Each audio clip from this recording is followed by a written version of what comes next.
How we doing, me old muckers? It's Friday at last, thank the Lord. Hope you've all had a decent week. I've just been stupidly busy. Once again, you'll probably be absolutely fed up of hearing me say that, but it's not been a bad week actually. I've been out and about a lot, doing a lot of running about, and the only unfortunate thing is we got an email today to tell us that there's going to be a lot of restructuring going on. It won't affect me. Well, how can it affect me, because I'm technically getting made redundant. They're going to be closing offices in Newcastle, and they've got an office in Watford, and they've got one in Leeds. So there's going to be a lot of sort of staff getting moved and getting made redundant. And, you know, it just, I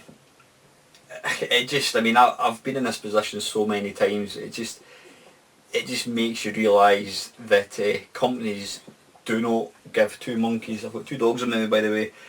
Companies don't care about individuals, and you know, somebody always said to me, any company that allocates you a payroll number basically means they only see you as a number, an overhead, and if they can save that overhead, then they will, and that involves getting rid of people who'll do that. So anyway, I'm not going to depress us yet anymore, because I mean, there's been this month in particular just seems to have been a really watershed month for people dying. I don't know what it is. I think January generally is a popular month for people to die. I'm not quite sure.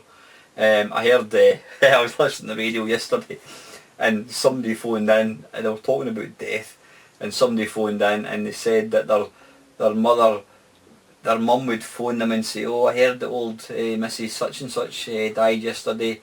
Aye, and she only just got a brand new washing machine as well. So apparently if you order a brand new white good, then you can expect to kick the bucket shortly after it. But anyway, enough about death. There's far too much misery in the world at the moment to continue to drag the tone of this chat down. Or is that a chat? It's only me talking pish.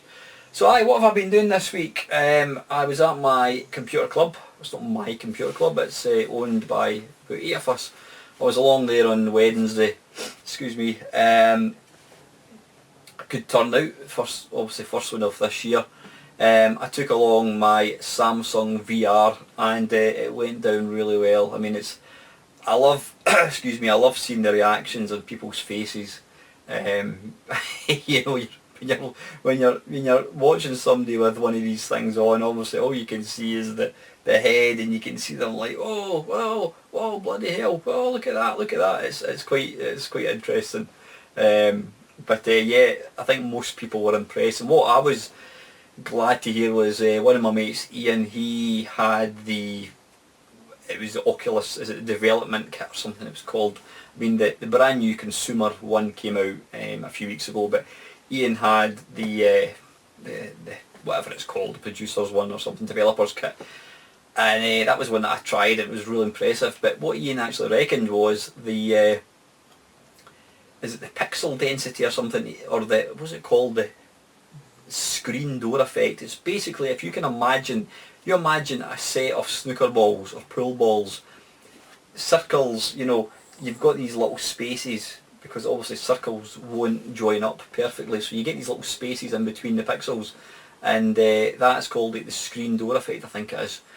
And if you imagine, you know, you're looking at a phone screen zoomed in, then you're obviously going to be able to see through the pixels. You're going to be able to see the gaps in the pixels. And some people have been complaining about that. I mean, I can see what people mean when I use it. I do know what they mean, but to me, it doesn't bother me in the slightest. I mean, I've got a mate, he was up last night to see, he's a real movie buff. I mean, he's got an HD projector, a 3D projector. He's one of these guys who'll not watch a film unless it's HD quality. Whereas it doesn't bother me. I mean, I've seen me watching camcorder jobs. I mean, I prefer not to watch something like that, but I have seen me watching them. You know, I'm not a big sort of movie snob. As long as I can see the picture clearly enough and it's got decent enough sound, then I'm happy. But he was kind of saying that he felt that he wouldn't watch a film through it because of that, but it certainly didn't bother me at all.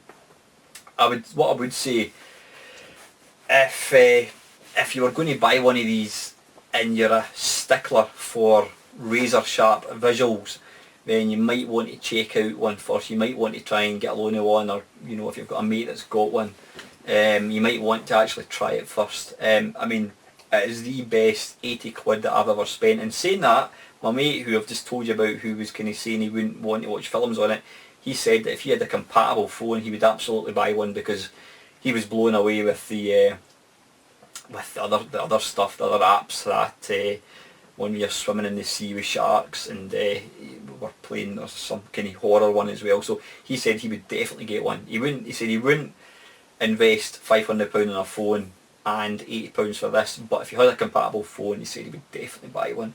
But yeah, that's what I've been playing. Just getting stuck into it big time. Really, I'm just as enthused 1 week on as I was last week. One thing I will say about it is I don't think that it will ever become the norm for me to watch a film on it.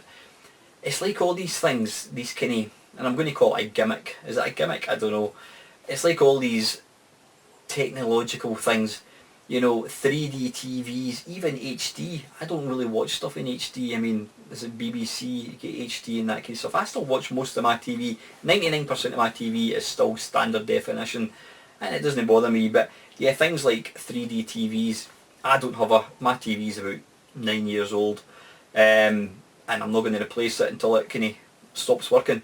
But my mate who I was telling you about, he's got a 3D projector, he's got a 3D TV, and he very rarely uses the 3D aspect. And I think it's the same with this thing. I mean, although it's up there, I'm looking at it just now, I think because, I mean, the actual experience it gives you is phenomenal. I mean, I was playing, or not playing, there's this app where you basically listen to your own music and you can pick an experience, and it's basically you're inside this 3D world. And you'd think I've been taking some happy juice, but you're on this raft and you're moving through this kind of purple glistening lake, and there's these multicoloured fish are sort of swimming about you, and you turn round and there's this enormous multicoloured whale, patchwork whale, sort of flying above you, and it kind of passes right by your head. Almost, it kind of reminds me of the scene at the very start of Star Wars where this big battle cruiser thing comes into view, and in front of you you've got this Buddha, and it's just, you've got the music playing and you've got all this really weird shit going on. It's just mental, absolutely mental. But aye, what was I saying? It's never going to be, it's always going to be something that I'll think, right, I'm going to have a shot of that. It's not going to be something, right, I'm going to go and watch TV and I'll just put the Oculus, not the Oculus Rift, the Samsung head thing, sorry, excuse me, the Samsung VR thing. It's not going to be something that I would use every day.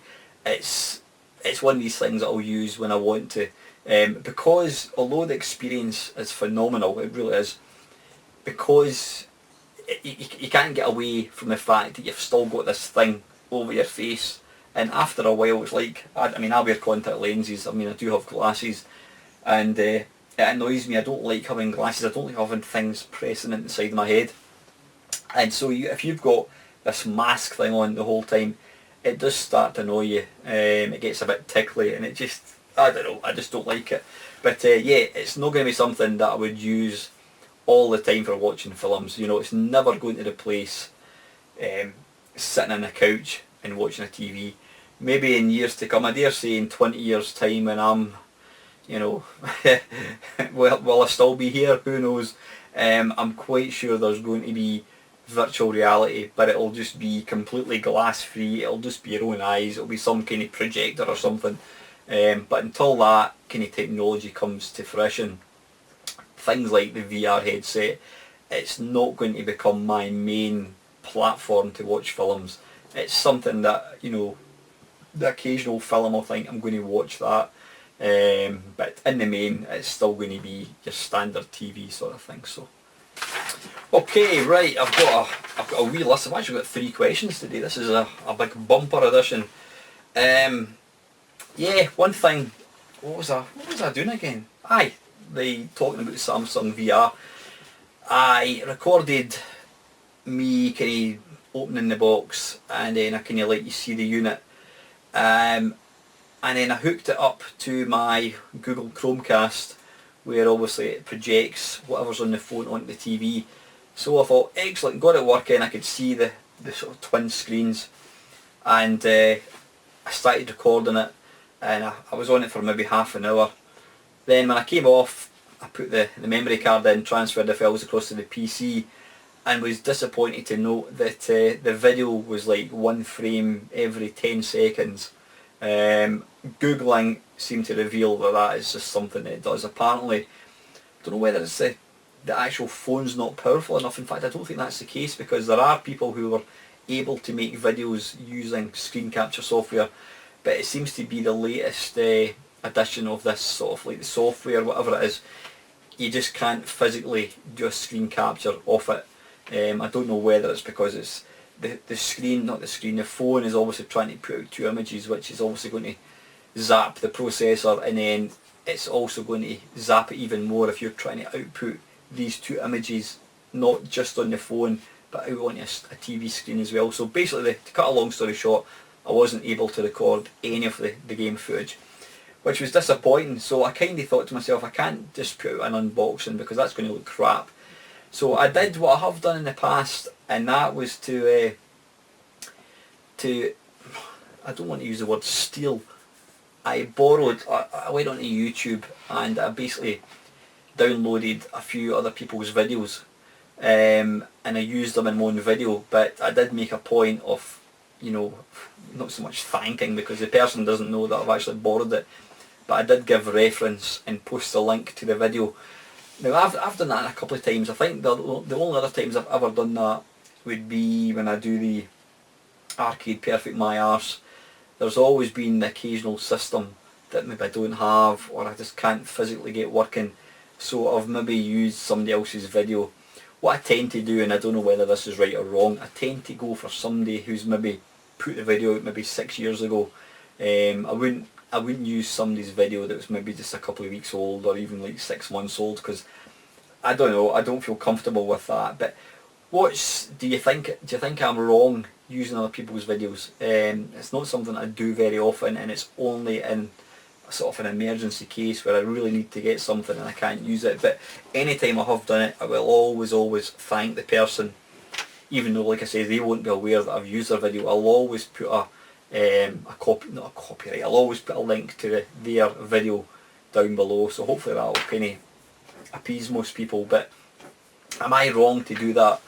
When is it wrong? When should you not use somebody else's videos? I mean, I think I mentioned a few weeks ago, in fact I think it was Kevin down the rabbit hole was talking about like other people using your videos. I think where it gets bad, where it gets nasty, is when somebody just uses your video as their content. In other words, they're using it just to try and get, you know, get subscribers, get views, whatever, and they don't give any what's the word I'm looking for? Not mention. Bloody hell! See, as I get older, I get more forgetful what I'm trying to talk about. Doesn't matter. You know what I'm talking about. If I use somebody's video, you should always mention their name, mention where it came from, put a link to their channel down below. I will always do that. But for people, there are people obviously out there in YouTube land who will just willy-nilly steal somebody's video and put it out there as their own, and I definitely would never do that. That is 100% wrong. But hopefully the way I do it, it's not bad. Like I said, it's a very odd video. I've probably done it maybe 3-4 times in 2 years. So I hope that giving a mention in my channel would be sort of payback. Anyway, what's your thoughts, guys? Is borrowing little bits of somebody's video and giving them the credit? That's exactly what I was trying to think about. Bloody hell, I knew it was obviously going round and round in circles in my head there. Give them credit, that's what I was trying to say. Yeah, do you think as long as you give somebody credit that you've used their video, does that make it acceptable? Is it wrong? Should I stop doing that? What's your thoughts? Do you think I'm wrong borrowing little chunks of videos and doing what I do? I says I'll always make a point of giving the person credit and putting the link to the original video. So let me have your thoughts, guys. Be interested to hear if I'm being a naughty boy or not. Right, the other thing I was going to talk about, it's what are your not what are your views? Are you embarrassed to be a video gamer? Now I'm sitting here in front of potentially anyone in the world talking, swearing my allegiance to all things gaming, video gaming. I, as a matter of course, I don't openly talk about video games. I mean, the job that I do, it's I suppose it's a fairly responsible job. And even other jobs that I've had, I would never knowingly start talking about video games. There's a lot of people. I mean, I'm 48 years old. I'm getting old, or I'm old. And there's a lot of people. I mean, I've got some friends. I've got like different groups of friends. I've got my running friends that I won't knowingly talk about video games to people, because there's a lot of people that would look upon a 48-year-old man playing video games, especially having a YouTube channel, would be just ridiculous. Get a grip of yourself, son. Grow up. There's a lot of people. These are the people that go to football games and that's up to them. My comeback would be, you're going to watch a bunch of grown men chasing a ball around a piece of grass. There's no difference. But yeah, there's a lot of people, myself included, who will not talk about video games to anybody. If I get a whiff that somebody likes video games or running, then I'll talk to them about whatever it is they like. But in the main, I try and keep my video games separate from my life. I mean, I've got two Facebook accounts. I've got one for myself, Alan Stewart. That's my personal one. I put, my family, my friends are on it. I've got a few of my sort of YouTuber guys that are on it as well, people that I know. But I was getting quite a few people like inviting me, making my friend offer on Facebook, and they were purely video games people, and I don't really want to start filling up my personal Facebook with video game stuff. So I specifically created a MainMeister one, and that's where I put all my video game shite on. I try and keep it separate. But are you embarrassed about being a video gamer? Would you openly talk about video games at work to people that maybe don't like them? If I was younger, I may well do so, but it's not something that I really talk about. But the reason I'm leading on to this was I was at one of the job centres that I work at in Glasgow, and one of the guys is a security guard, big muscly guy, Scott. How you doing, Scott? I told him I would give him a shout out. Yeah, I've known Scott for about a year, and we always exchange pleasantries and that, but we don't know too much about each other. But the other day there, yesterday in fact it was, I can't remember how I got onto the subject, but I happened to mention my virtual reality Samsung, and I was telling him all about it, and Scott was nodding, and I says, "Oh, have you ever seen one?" He says, "Yeah, I've got an Oculus Rift." And I'm like, "You're joking?" He went, No, I've got the developer's kit." And I'm like, "Oh, bloody hell." I says, "I never knew that, didn't realise that." And I says, "Well," "that makes you a bit of a geek, a bigger geek than me." I says, "However, I am about to raise the bar tenfold and tell you that I've actually got a YouTube channel based on retro video games." And Scott was just, he's like, "No way." He says, "I cannot believe that you're a video gamer." He says, "I never ever had you down as a person that plays video games." And it's quite interesting when people when somebody makes a comment like that, because you think to yourself, what is your stereotypical video gamer? I suppose you would say it's, I don't know, let's be honest, somebody who's overweight, long hair, bit smelly, probably doesn't work, wears glasses, Yeah, I don't know. I'm thinking about the type of guy that sits and plays Call of Duty 24 hours a day. But yeah, it just goes to prove that there is no generic video gamer. I mean, Scott didn't think that I was a video gamer. You know, as I say, it's possibly because of the job that I do. It's not a, I don't know. It's interesting that some people would judge somebody on their appearance and they think, well, no, they don't do that. But it was the same. It was the flip side. I didn't. When Scott started telling me about what he does, I realised. I mean, he's got like I think he's got a Spectrum. He's got a Commodore 64. He's got a lot of classic systems, and I'm like, bloody hell, here we are. We've kind of known each other through the job for a year, and we never had one cross word about video games. But no doubt when I'm back at site in a few weeks' time, we'll having a chat. So I showed Scott my channel. He had his phone, so I put that in, and he's subscribed. So thanks for that, Scott. I appreciate it, mate. But yeah, it's mental that you could be working or mixing with somebody who you don't even know as a video gamer. But do you get embarrassed with being a video gamer? Would you openly talk about playing video games? If you went to a wedding, you're sitting at a table, excuse me, would you talk about video games? I probably wouldn't, unless somebody mentioned to me. If somebody mentioned to me first about a Spectrum, or they loved a certain game, then I would then probably open up. But I tend to keep it quiet. Am I embarrassed about being a video gamer? I wouldn't say I'm embarrassed. I think I just realise that there's some people, ignorant people out there, that have got this really outdated view that video games are for children. But the day that I stop playing video games will be a sad day indeed. Right, okay, that's everything I want to talk about. I've got a couple of questions, or three questions. First one from Super Whizball. Thank you very much, Squire. Question for next week. Does the business of modern gaming piss you off? As an example, I only just picked up a PS4 because the games I want are finally available in full. Complete Game of the Year editions, etc. Buying a game and then having to fork out for downloadable content means I'm now always late to the party on new games. Right, so what you're saying is there's games that get put out there, then they will bring out DLC, downloadable content, and what you'll do is you'll wait until it's all available and then buy it. Does it piss you off? Now, I'm not...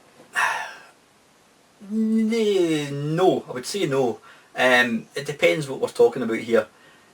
I mean, you go onto any app on a tablet, an iPhone, whatever it is, and you can virtually guarantee that it'll be completely free, and then you can download it, additional content. Now, I don't have a problem with that really, because at the end of the day, you're getting an app for nothing. You're getting it for nothing most of the time. So you've got to understand these companies are in it to make money, so if they're going to charge for extra features, I don't have a problem. Nobody's making you buy it. What I don't like is buying a game. Now, it's even extended into video games. Buying a game, whether it's for your PlayStation 4, whether it's for your iPhone or something. You buy a game, you pay cold hard cash for this app, game, whatever you want to call it. Even some utilities as well do that, and it's only unlocked to a degree. If you want to unlock a certain feature, you've got to pay more money. Now, a lot of the time, that extra feature, the sort of feature that you have to pay money to unlock, is already on your phone or already on the disc. Now, that doesn't sit well with me, because at the end of the day, I've bought the disc.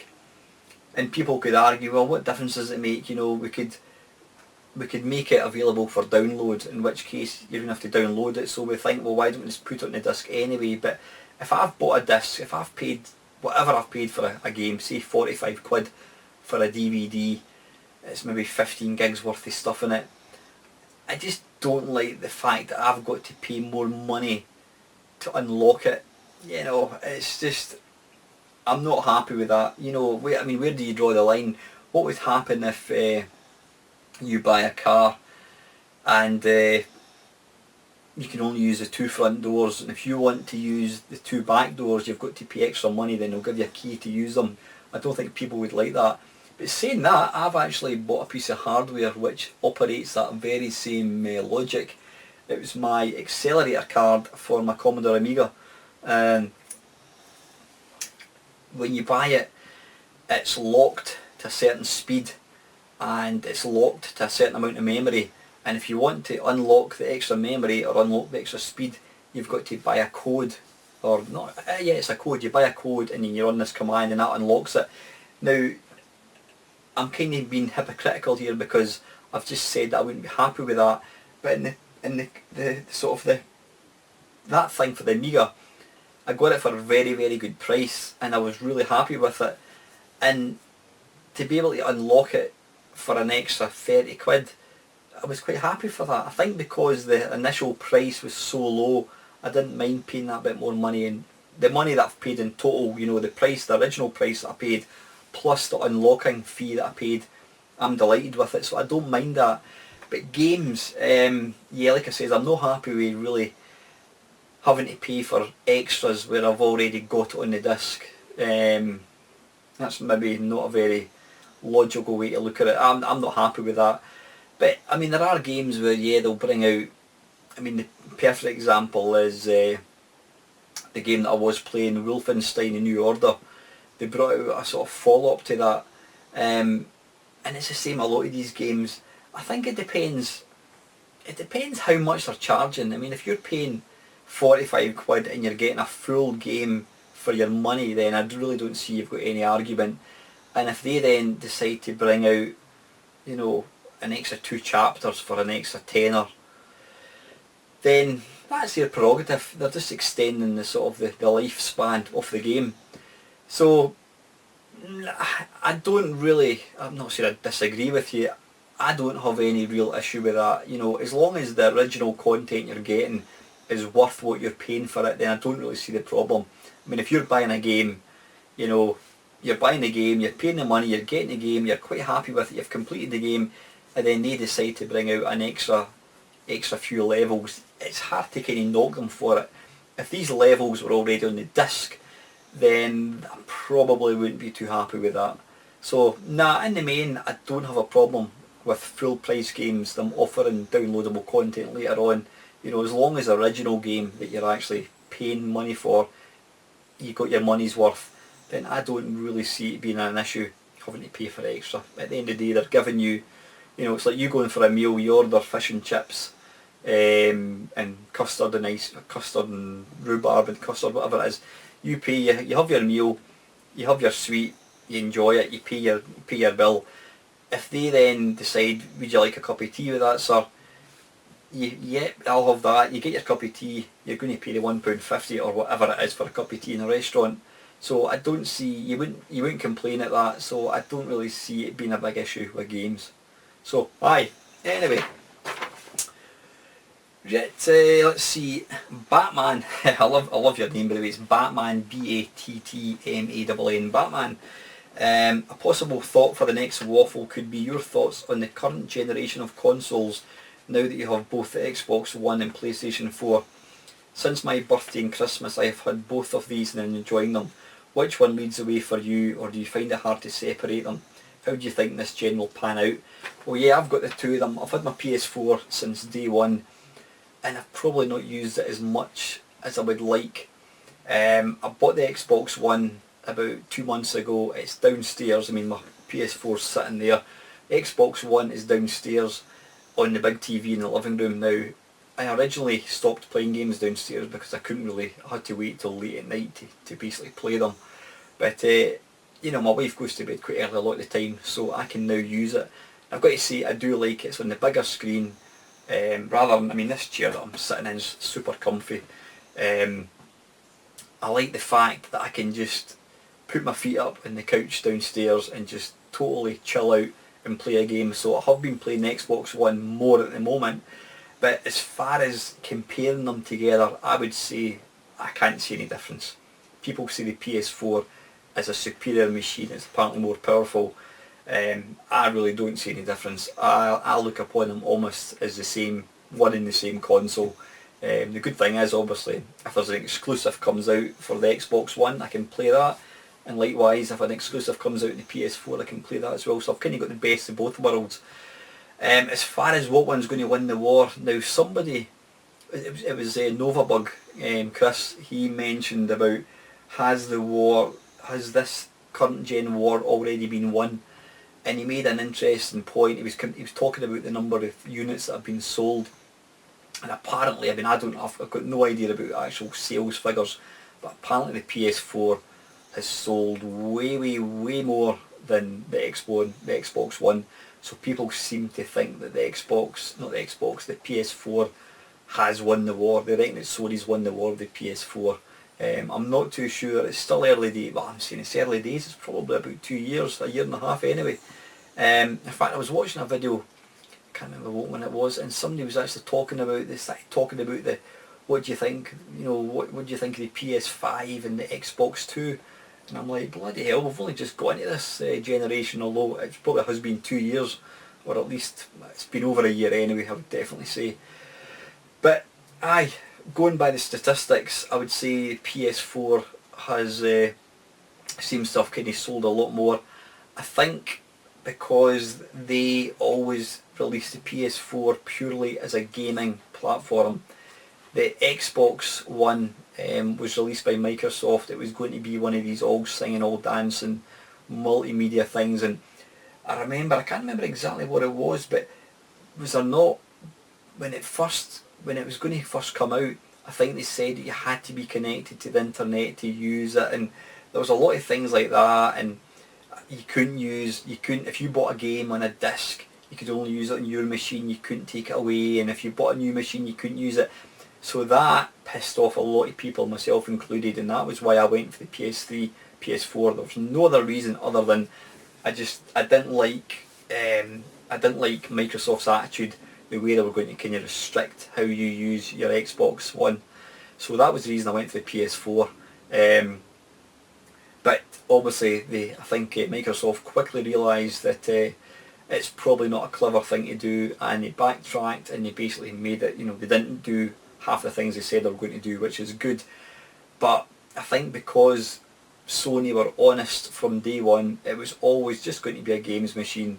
It's definitely sold a lot more, and I think if it keeps going the way it's going to go, then I think eventually the Xbox One may die a death. I don't know, hopefully not, because I've got two of them and I don't want to have wasted my money. But as far as ability goes, I really couldn't pick between them. I don't have a favourite. I really don't. I look upon them as both almost identical. So yeah, that is that. So the very last one, guys, I don't want this to drag on too long. It's Mr. Ever Reliable Down the Rabbit Hole, Kev. Cheers, Kev. Thanks for that again, mate. For the Friday Waffle, hi Alan, I really enjoyed your virtual reality video, blah blah blah blah blah. I'm curious if you think VR will really catch on in a meaningful I can't even pronounce, meaningful way for gaming. I think it's great in theory, but in reality my expectation is that the technology is just not there yet. It reminds me of ads for the Wii years ago showing people swinging the controller like a sword, but the closest we got to that really was Red Steel and Zelda Skyward Sword. As good as those games are, the feeling of swinging a sword just never happened. I think VR just won't deliver that holodeck experience we are all hoping for. Do you think the technology as it stands today is going to completely immerse gamers in a meaningful way, or will the VR be the new Kinect? Now, I might be wrong here, Kev. I'm guessing you've not actually tried any VR. Now, what I would say to you, mate, is before you make any judgments, and I don't mean that negatively, I mean before you decide yourself that it's not something you want to embrace, you've got to try it. I am blown away with just how incredible it is. For the reasons that I mentioned earlier on, it's not something that you could use for a prolonged period of time. I think possibly an hour tops, then you need to take a break from it. I mean, people that sit and play video games for hours and hours and hours and hours and hours, I couldn't imagine doing that with a VR headset on. It would get too uncomfortable. And you know, even though I find I don't get affected with motion sickness, I do find after a prolonged session using it, when I come away I do feel a wee bit nauseous, so there's that aspect. As far as being immersive, well, bloody hell, it's incredible. I know the videos and I don't expect people to be able to watch a video and appreciate how it feels. It is mind blowing. I mean, it is super, super realistic. I mean, the example that I'm thinking about, there's one on the thing that I've got. It's Oculus Arcade. Now, it's not as good as the arcade one that you get on the Oculus Rift, the full Buna one, but you're inside this arcade and you can pick, you know, you can pick one off about 20 machines and joust, gauntlet and that kind of stuff. And you know, you're standing in front of this arcade cabinet and you're looking at it and you just want to put your hand out to touch it. It is so realistic. You're looking down, you've got the joystick, you've got the buttons. I mean, you press the button on your gamepad and you can see the button getting pressed. You move the wee analog stick and you can see the joystick moving about. It is really, it's mind blowing. If you've never tried VR, then you're in for a treat. You really, really are. I don't think we're there yet as far as it being mainstream.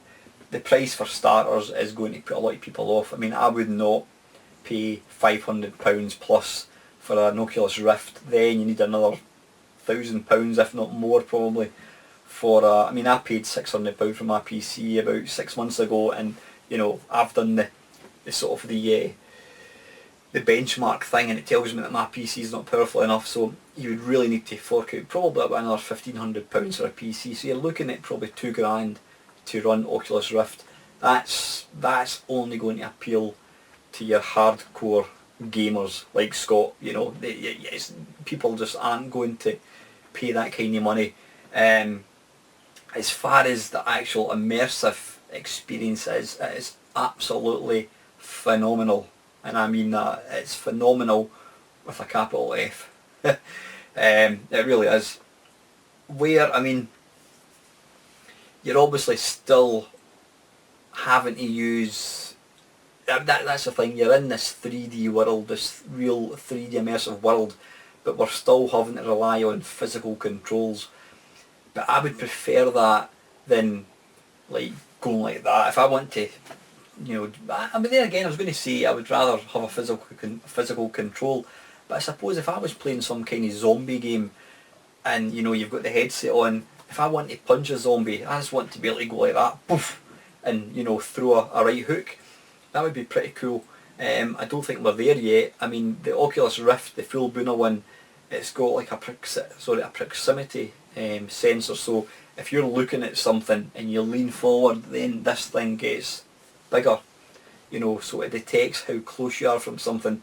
That Samsung VR doesn't do that. You know, that's why it's £80, another one's £500. But yeah, it's how they're going to get good controls. But I don't have an issue with the current setup. I mean, using a sort of 360 joypad type thing works really, really well. I think before it'll become mainstream, they've got to somehow work on the motion sickness thing.